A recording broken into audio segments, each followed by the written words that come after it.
I cheated with his cousin right after my father-in-law's funeral. My husband discovered everything and took revenge by making me pay with pain and shame after the death of my lover. My name is Antonella. I am 34 years old. I have a degree in psychology, and I worked as a child therapist. I have always been praised for my empathy, but ironically, I have not been able to apply it in my own home. My husband, Andre, is 36 years old and is the owner of a furniture factory inherited from his father, a focused man, of calm temperament and extremely dedicated to his family and work. We had been married for 9 years when everything began to fall apart.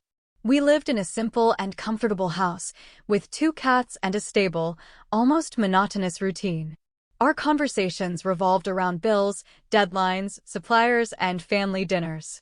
I felt safe, but suffocated, and I have never admitted it out loud until now.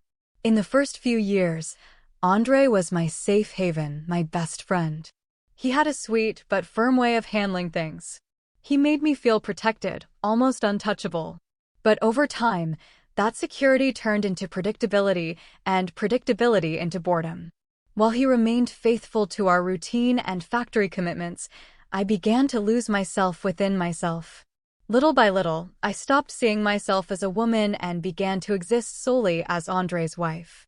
And this lack of identity began to eat away at parts of me that I did not even know existed. I looked for excitement, but in silence, without moving. Andre's family was always very present, almost suffocating. Sunday lunches were mandatory, as were visits to his father, a strict and authoritarian man, but whom Andre venerated. It was on one of these visits, shortly before the death of his father-in-law, when Leandro appeared, the distant cousin who lived in another city.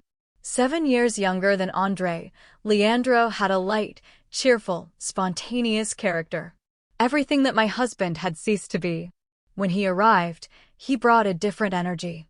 He laughed out loud, made inappropriate jokes, and they looked at each other in the eyes with an almost insolent glint. I noticed, and the worst part, I liked having noticed it.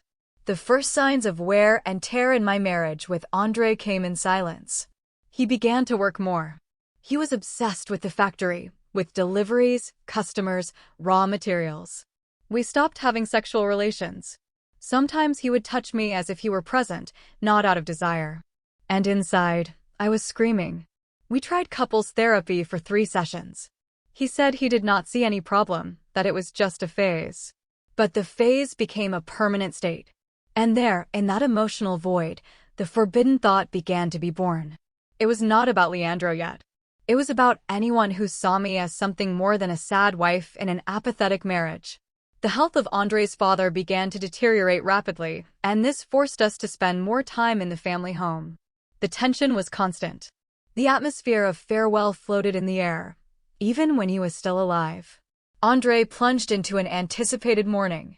He cried alone in the bathroom, but outside, he became a stone. His coldness hit me like ice on my back. And it was Leandro who filled the gaps with jokes, light conversations, quick touches on the arm during a silly comment. I began to laugh more than I should, dress more than necessary, looking for his gaze in the environment. It was subtle, but real. I swear on everything that I did not plan anything. It was not a premeditated decision. It was as if a crack had opened between what I was and what I wanted to be, and Leandro was standing there, in the middle. Andre did not understand or pretended not to see it. And I took advantage of that comfortable silence to allow myself fantasies that deep down I knew should not exist. But the truth is that at that moment I had already passed the point where only intention condemns. What came next was fast, almost natural. And when I realized it, it was already too late. Andre's father passed away on a cold Thursday morning.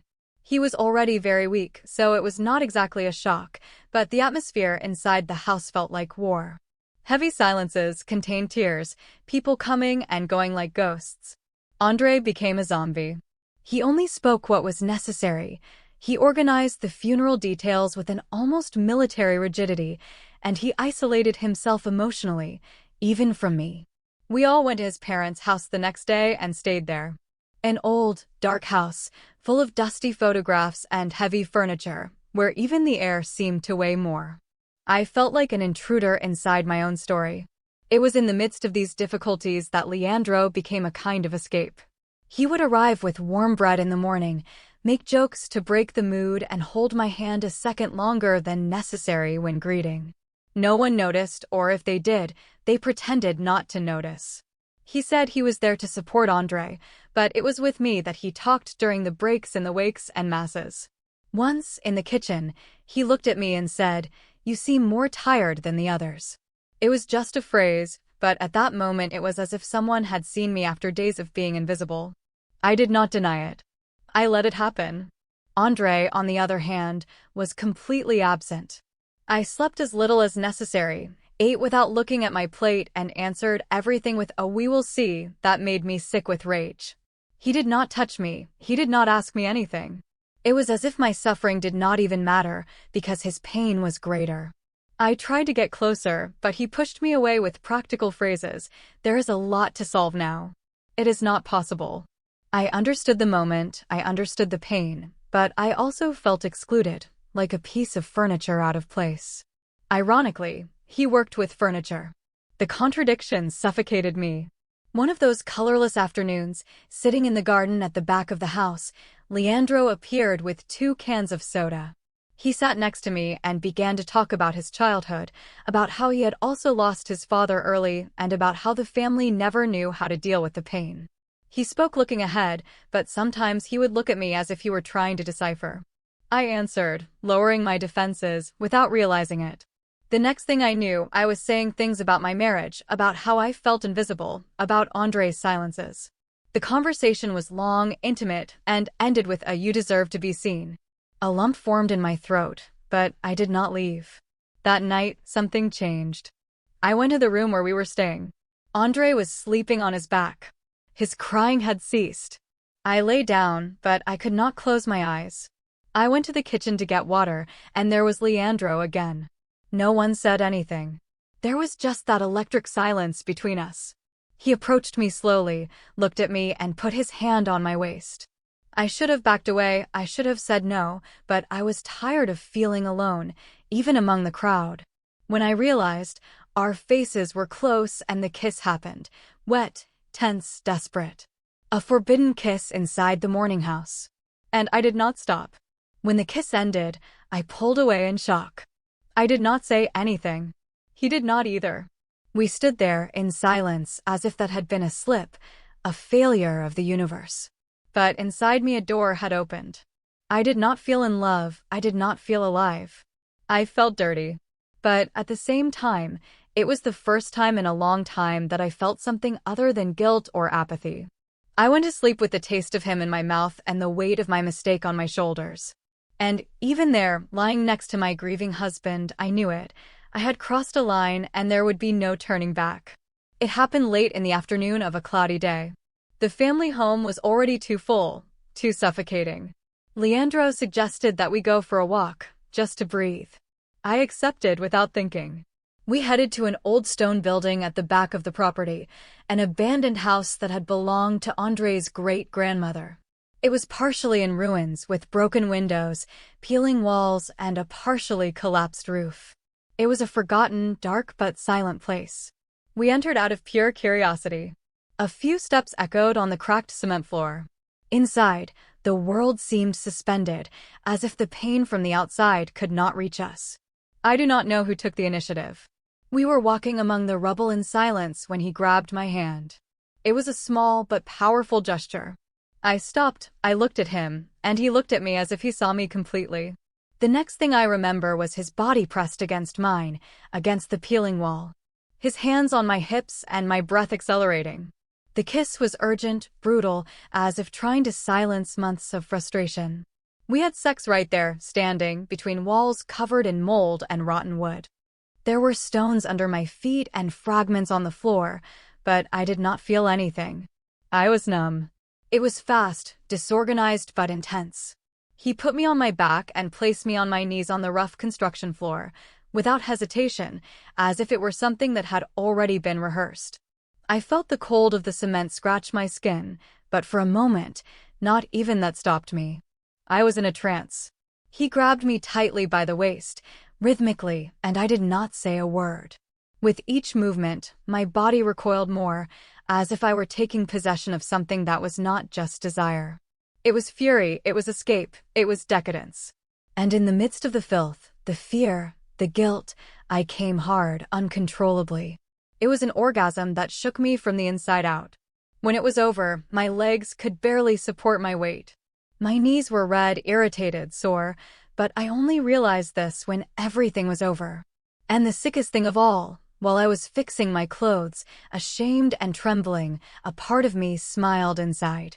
Not just because I was desired, but because I finally felt something intense, real, because I was used by a man who desired me with desire, with hunger. I left the building stumbling with shame, regret, and pleasure. That was the extent of my ruin. I arrived at the house before him. I went straight to the bathroom and looked at my reflection in the mirror for long minutes. My eyes were red, but not from crying in shame. In the bedroom, Andre slept exhausted, with the morning clothes still on his body. His chest rose and fell peacefully, and I was rotten inside. I lay down next to him, without having the courage to touch him. I closed my eyes, but the smell of old wood, of dust, of sweat mixed with sin, still permeated my skin. I did not sleep. I relived everything. I repeated to myself that it had been an impulse, that it would never happen again. The next day, Leandro and I avoided each other as much as possible. But at the end of the night, we crossed paths in the garage. He approached me nervously and said to me, "No one can know." I just nodded coldly. We made our pact right there, under the dim light of an old street lamp. I promised it would die there. I promised never to say anything. But deep down, I knew it was not a buried secret. It was a poorly hidden body, waiting to be discovered. There the lie was born. And with it, a new version of myself was born, one that I could barely face. The following days were torturous. We pretended to be normal, but any exchanged glance was a silent scream. When he laughed out loud at the table, I felt that everyone knew. When Andre hugged me, I froze. And even with the promise that it would not happen again, the memory of the ruin, of the cold wall on my back, of his hand squeezing my waist, returned every night. The betrayal did not end in that old building. She came with me to the house, to the bed, to the wedding, and lodged like a silent disease, waiting for the right moment to devour everything. After that day in the ruins, everything changed. And not just inside me. Andre also began to change. At first, I thought it was the pain, but there was something different in his gaze. He was calmer, yes, but in a strange, too contained way. It seemed as if he were always observing something that only he could see. He stopped asking questions, avoided eye contact. When he hugged me, it was quick, cold, almost out of obligation. And it was eating me up inside. I thought, he knows, he saw something. Did you feel something? Because the way he looked at me seemed to say, I know. I began to notice the small gestures. He no longer left his cell phone nearby. He uninstalled the security camera application from the door and said it was useless. One day, he said he needed to check a cabinet in the tool room and stayed there for hours. The house had eyes, and at that moment I began to realize that perhaps it also had memory. Sometimes I would find myself looking at the walls, as if they could give me away. Andre began to leave the house more frequently, and, when he returned, he would look at me in silence for a few seconds that seemed too long. I would smile, I would pretend to be normal, but inside I no longer slept peacefully. His younger brother, Matthias, made a comment during breakfast that left me paralyzed. He said, laughing, "Leandro, be careful if you are going to walk with Antonella today. She loves to stay in that old haunted house. The last time she took so long to come back that I thought she had gotten lost there." Everyone laughed, thinking it was just a silly joke, but my face burned as if I had been slapped in front of everyone. Leandro forced a smile, but his gaze immediately fell on his plate. And Andre did not laugh. He continued to chew slowly, but the muscles of his face were stiff and his silence weighed more than any word. The table went cold for a second. I could barely finish my coffee. I spent the rest of the day reliving that sentence, trying to understand. Was it just a joke, or did someone see more than they should have? As the weeks went by, the paranoia began to consume me. I analyzed every word that came out of his mouth, every movement. Every time Andre looked at me over the rim of his glass, I felt as if a silent jury were judging me. My appetite disappeared. I had nightmares in which he dragged me back to that abandoned building and locked me there. I even thought about telling the truth, asking for forgiveness, kneeling if necessary, but whenever I rehearsed, Andre would appear with that serene air that cut off any impulse. It was like being tortured with silence. The tension became our new routine. We slept together on our backs and, still, I felt his gazes on me during the early hours of the morning. I began to distrust even what did not exist. I thought he was reading my messages, that he had placed a recorder somewhere. Everything was possible. Leandro also became more distant. He barely exchanged words with me. It was as if we were all in a theater, playing miserable roles. The family still talked about the pain of losing their patriarch, but the only thing I could think about was the imminence of being discovered. At any moment, everything could explode. And still, nothing happened. No accusations, no fight, no concrete evidence, just silence. A cruel and calculated silence that made me wish for a scandal, just to put an end to the torture. I looked in the mirror and felt rotten, as if I had a secret written on my skin. And the most desperate thing of all was knowing that if Andre really knew, and deep down I felt that he knew, he was not denying it. He was waiting for the right moment, the perfect occasion. And that terrified me more than if he had screamed at me at that moment. It was so sudden that it took me a while to understand what was happening. After weeks of silence, Andre began to change again. But this time, in the opposite direction. He started hugging me again with more affection. He began to talk to me at night. He even prepared breakfast for me one Sunday. I should have suspected it, but after so long of being treated like a stranger, that warmth felt like a respite. He said he wanted to reconnect, that he was realizing that the pain of mourning had separated us, that he did not want to lose me. I cried listening to that. I cried out of guilt and relief, thinking that maybe the worst had passed. One day, he invited me to dinner. After wine and a kind conversation, he invited me to spend a weekend in the countryside, just the two of us. He said he needed to get away from the city, from the routine, from the factory, from everything. That he wanted to look me in the eyes and remember why we chose each other. I accepted without thinking twice. I really wanted to believe that this was real. He took care of everything: itinerary, reservation, suitcase in the car. He talked about the future, about the children, and even about adopting a new dog. I felt like a teenager again. What I did not expect was the destination of the trip. My father-in-law's house, the house where everything had happened. When we arrived, my feet froze. The property had been empty since the funeral, but now he had ordered everything to be cleaned, the windows to be opened, and the master bedroom to be prepared. Nothing like starting from scratch, he said, handing me the key with a slight smile. I pretended to smile back. Inside, my heart was pounding. It was the same place, the same garden, the same walls. The old, ruined house was still visible in the background, but he acted as if nothing. He served me wine, played music, and lit candles. The smell of melted wax mixed with the fear I was trying to hide. At dinner, he would toast to new beginnings. He spoke of love with a sweet look. He praised me. He touched my leg under the table. The first night, we slept hugging. The second, we had sex for the first time in weeks. And he was kind, affectionate, present. I really wanted to give myself away. I wanted to believe that everything was sincere, that he did not know, that maybe my guilt was my own burden. And with that, I began to let my guard down, to allow the affection to seduce me again. And I allowed myself to dream that he loved me enough to leave the past behind. Little by little, I began to relax. I smiled without pretense. I cooked with him, I sat on his lap on the porch, and I laughed at silly jokes. It was as if we had a second relationship, but now with more maturity, more intention. He even mentioned that he would soon renew his marriage vows. I felt forgiven attentively, as if he had felt the change in me, and that was enough. I was no longer sure that he knew. And I began to think that maybe if I really redeemed myself, if I was the woman he deserved, from now on I could bury that betrayal with dignity. But there was something in the air that did not let me breathe in peace. Perhaps the fact that we are exactly on the stage of my mistake, or perhaps a sixth sense that warns me of what I would only understand later. Everything was too sweet, too controlled. The exact temperature, the wine always at its point, the constant atmosphere of harmony, as if everything had been rehearsed. I wanted to trust, but deep in my chest, something was persistently pinching me. It was like walking through a velvet corridor, knowing that at the end there was a locked door and something terrible behind it.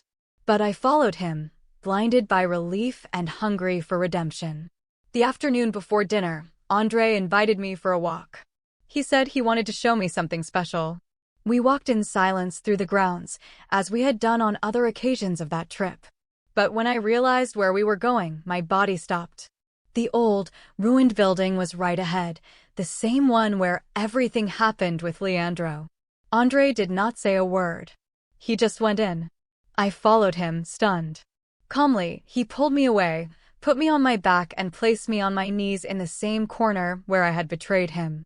He took me by the waist and screwed me with the same brutality as Leandro, fast, no affection, no kiss. When he finished, he helped me up and walked back to the house as if nothing had happened. I was trembling, but I tried to believe that it was just a coincidence, just a cruel coincidence. The next night, he did everything. The table was set as if it were a celebration dinner, lit candles, soft background music, tall glasses, and expensive wine. I wore a dress that he gave me at the beginning of our relationship and that I did not even remember I still had.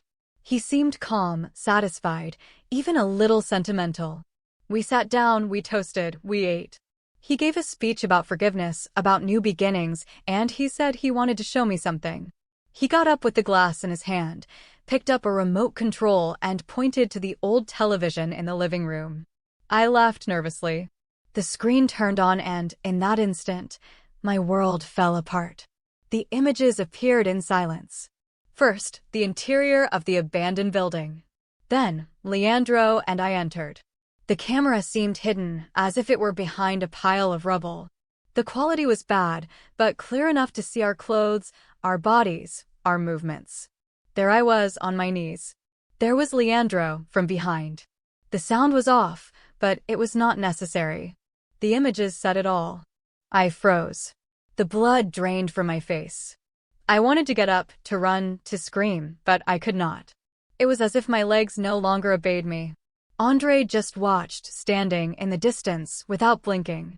When he turned off the television, the room fell into an unsettling silence. He took a deep breath and said, in the coldest voice I have ever heard in my life, "He died thinking you were perfect. And you had sex with Leandro in his house, days after the funeral. If he had known, he would have preferred to die without seeing it. You did not kill my father, Antonella, but you killed everything he believed in." Every word was a stab. He did not scream, he did not cry, he simply spoke as if he were reciting a sentence. I began to cry uncontrollably, to ask for forgiveness, to say that it had been a mistake, a moment. But he remained motionless, as if he were no longer real to him. Panicked, I tried to run out of the room. I crossed the kitchen and tripped on the rug. I ran up the stairs like crazy, without looking back. I heard his steps behind, calm, slow. When I reached the second floor, I turned so fast that I slipped on the stair carpet and lost my balance. The impact was dry. I felt my leg break before I felt the pain. The world spun and I hit the wooden floor.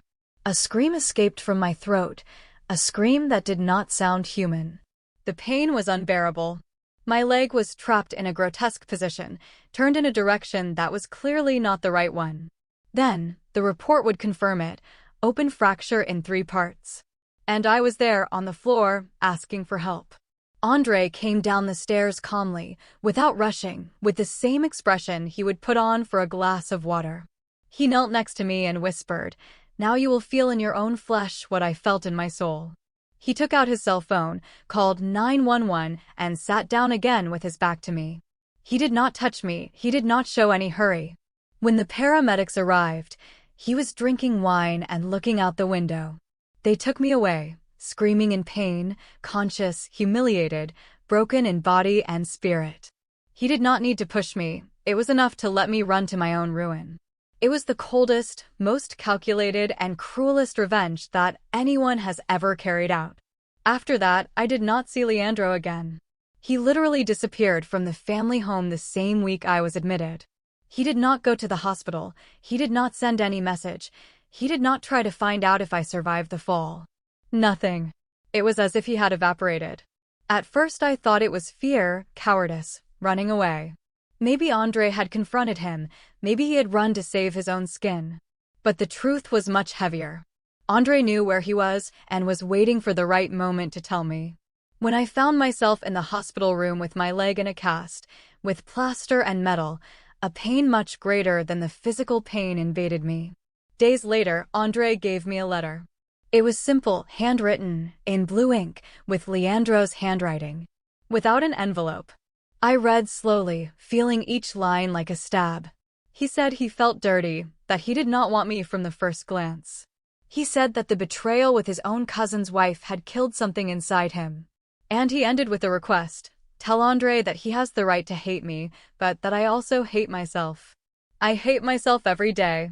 At the end of the letter, he apologized to Andre, not to the family, to me, as if everything had been just a shared mistake, a tragedy with two culprits. 2 days later, Leandro's body was found in a roadside motel. He had rented the room with a false name.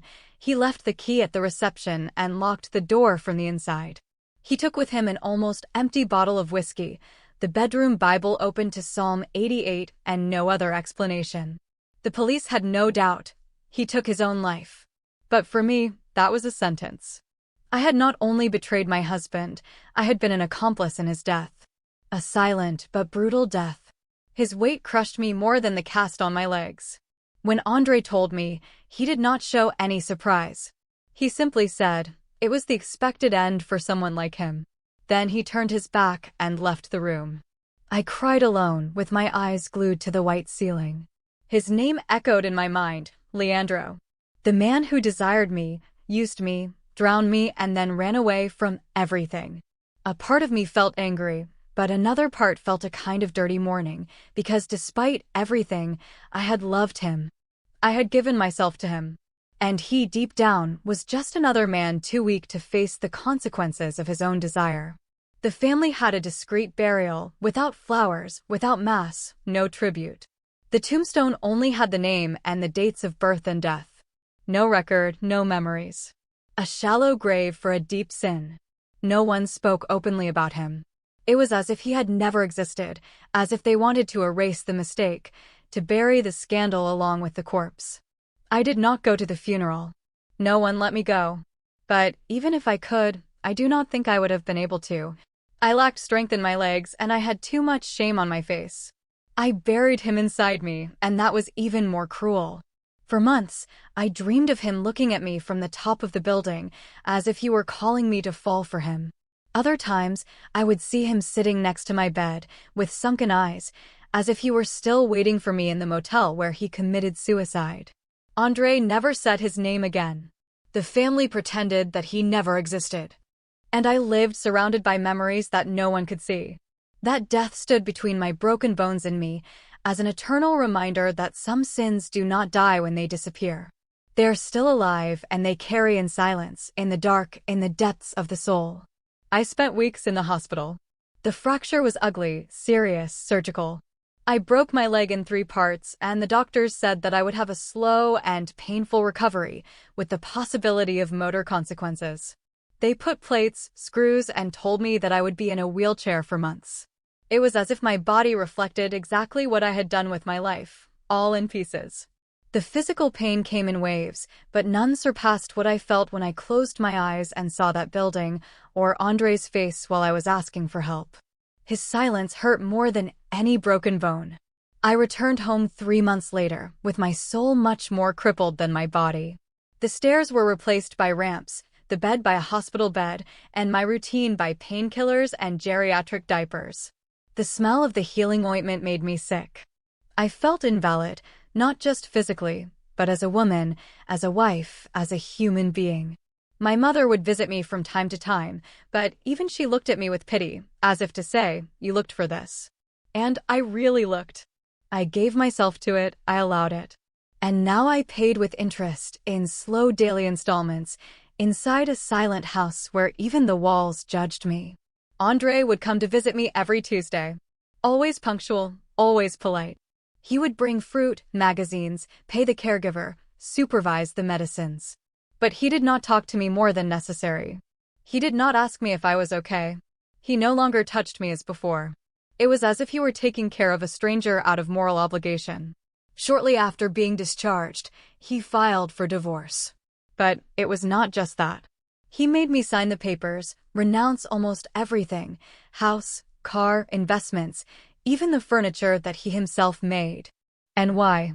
Because deep in the invisible contract, he made it clear if I refused, he would show the video to the whole family. And not just for them, but also for my friends, co-workers, my mother. His look was the worst. There was something between pity, contempt, and a coldness that you only see in judicial movies. Sometimes it seemed that he was studying me, like someone evaluating the remains of an accident. Other times, I thought that he still loved me, that he was angry precisely because he loved. But no, love, I learned that it is not that. Love does not crush, it does not break. And if there was still any feeling for me in him, it was enough to want me to see, day after day, what I had lost. Andre did not scream at me, he did not attack me. He did something worse. He erased me from his life, as if I had never existed, with elegance and cruelty. My routine now consists of painful physiotherapy, pills that make me dizzy, and a wheelchair that creaks with every movement. I watch soap operas, even without paying attention. I try to read, but I get lost in the pages. I avoid mirrors. My body is swollen, patched up, ugly. And inside it lives someone I no longer recognize. The house was too big for someone like me. The silences last for days. Early in the morning, even more so. Sometimes I think I am forgetting what it was like to walk, what it was like to be touched, what it was like to feel. Now everything is cold, metallic, clinical, like a cell without bars. But the cruelest punishment is not the pain, nor the abandonment. It is to remember. Remember every day, every image, every moan, every lie that came out of my mouth. Remembering that I had a good husband, a stable life, and I threw everything in the trash for half an hour of inflated ego. I thought I deserved more, and I ended up with less than anyone. I do not know if I will ever walk again. I do not know if I want to. Because even if the body recovers, the soul continues to drag chains. And perhaps this is the destiny of those who break oaths, to live the rest of their lives trapped in the pieces that they themselves scattered. I am not writing this expecting forgiveness, no sympathy. I know what I did, I know what I caused. I broke something sacred, and when the damage was done, the only thing left was silence and pain. What I ask, if I can ask for anything, is that you understand me, even if it is just a little. That you understand that I did not wake up one day and decide to destroy my life. It was one step at a time, one look, one ignored need, one touch, one moment. We do not realize when it starts to fall. You only feel the impact when you are already on the ground, surrounded by fragments that you yourself threw into the air. Regret is a prison without bars. I wake up every day with the same question: why? I have no answer. I only regret. But regret does not erase the images, do not waste words, do not undo actions. He just sits there, sitting in a corner of the room, looking at me like a shadow stuck to his body. And no matter how much I try to move forward, there is no forward to go. Time does not come back, and everything I did continues to beat in the memories of those I hurt, and especially in mine. Andre did not need to raise his hand. There was no need to insult me. He just needed to show me who he was when he was hurt. And this version of him was more efficient than any physical aggression. He destroyed what was left of me with coldness, intelligence, and precision. And yes, maybe I deserved it. Maybe he deserves even more. But that does not cancel out the emptiness that remains. I loved him in my twisted, damaged, and selfish way. But I loved him. And he loved me. What is left of this no one will ever know. The only thing left is the memory of someone who looked at me with devotion and who today looks at me as if I were just a shadow of what we once were. Leandro never leaves my head either. Sometimes I dream that he calls me to that building. Other times, he just stares at me mute, with sunken eyes and a pale face. I feel angry with him, but I also feel it. He was not strong, and I was cowardly enough to lean on his weakness. Would I have done it all over again if I had known how it would end? I do not know, but I know that he carries part of my guilt. And now I carry his absence, an unconfessed death, a secret buried with him, but alive inside me. If I could go back, yes, without thinking, I would have done it differently. I would have asked for help. I would have screamed for help before letting the emptiness swallow me. I would have sought therapy, friends, a healthy outlet.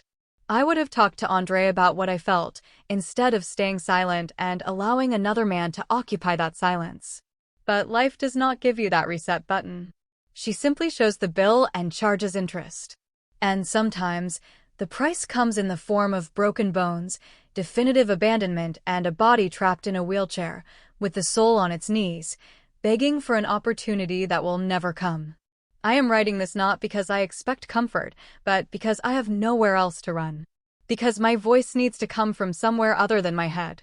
Because I want, even if it is too late, to admit what I did. Because maybe someone reads this and thinks twice before giving in to what seems like pleasure, but is nothing more than disguised destruction. Because my story, as dirty and wrong as it is real. And why, deep down, writing this is the only thing I have left, all that I can still do.